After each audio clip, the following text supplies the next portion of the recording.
with a group of partners, 70 partners from different countries all over the North Sea area. And what we're trying to do with the sail project is we want to develop hybrid sailing concepts.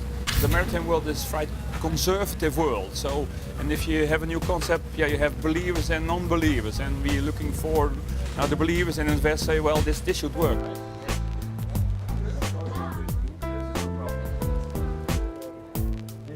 Make up for that silence. You will end up with so many questions you're never gonna be able to answer because a lot of things you cannot calculate them. They're emotional. There are already people putting a lot of work in this as we speak in the last weeks, and that's the first sign that in the big investment worlds they see market value in this. They already see it. The information is there. The thing what is lacking is somebody who's saying, okay, we are just gonna pull everything together and I'm gonna do it. Nowadays, marketeers can mobilize consumers via social media, and they're looking for ways to do that right now. So it's a totally different age in terms of marketing and communication. We're ready to invest in this. Are you? Or do you want to put it on your product, and do you want market value out of this? Because there will be. Shipping is one of the dirtiest businesses around.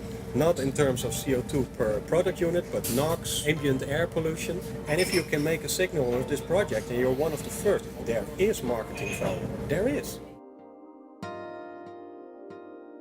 There's some hot discussions going on at this moment. So really there are very different perspectives. We have the NGO, the Foundation of the North Sea, who is really only focusing on the interests of nature. And we have also ship owners who say, well, what's going to happen when we have all these emission regulations, and this will be bad for our business plans. It will be very difficult. We should start with an organization like the World Wildlife Fund, together with enterprises. So we should combine business, we should combine NGOs together, and maybe we can build a very new consortium where we can make this wind transported cargo possible. And that's very innovative, to have them together on board and to make sure there is a quality and there is a control on sustainability as well.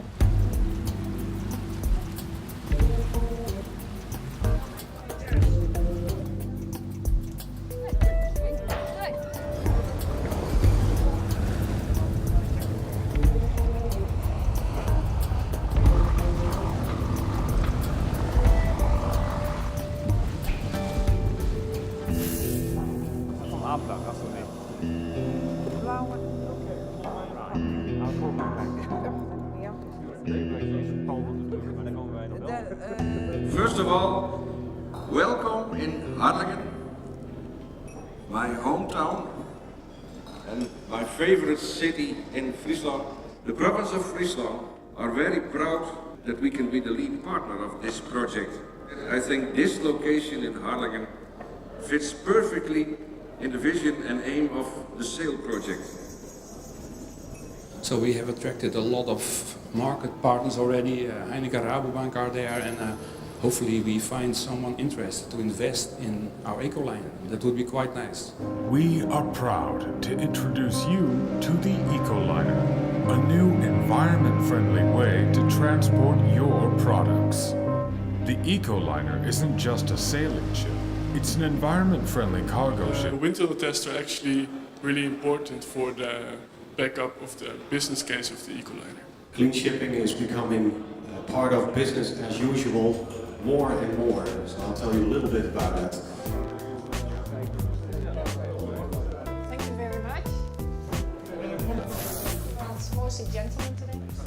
First of all, this bottle of rum, where that came from, and how did it come here?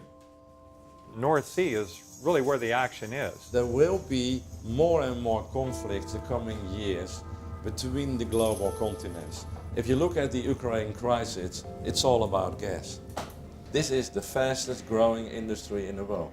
So every dollar that you invest in a new economy yields $3 in terms of contribution to innovation, structural economic development and employment.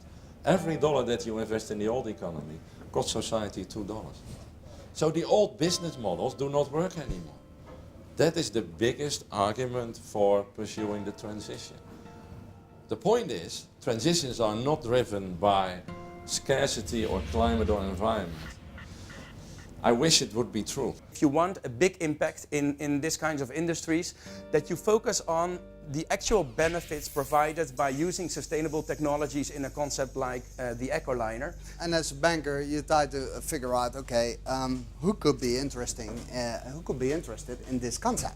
And what we need, really, I think we need early adopters and easy followers. I'm missing what we call a simple go-to-market plan. So where is that? I think we should look for smart markets where we can show that we can make a difference. So you need, let's say, framing, new coalitions based on communicators, connectors and frontrunners, and a kind of iconic examples that are really, let's say, consumer friendly.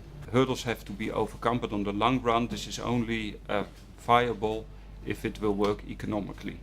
As long as you are not paying for all the pollution that you generate, it's very easy to come up with this statement. You have to come up with innovation. We have to come up with innovation that does, even with this hurdle, give an impact in that market. Then we stop. No, we don't stop. Okay. No.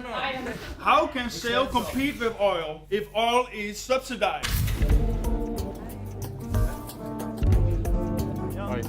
Good. And emotion, that's good. I think there's a lot of emotion in this meeting, and that's good because then you see that people are driven by it, that they want to do it.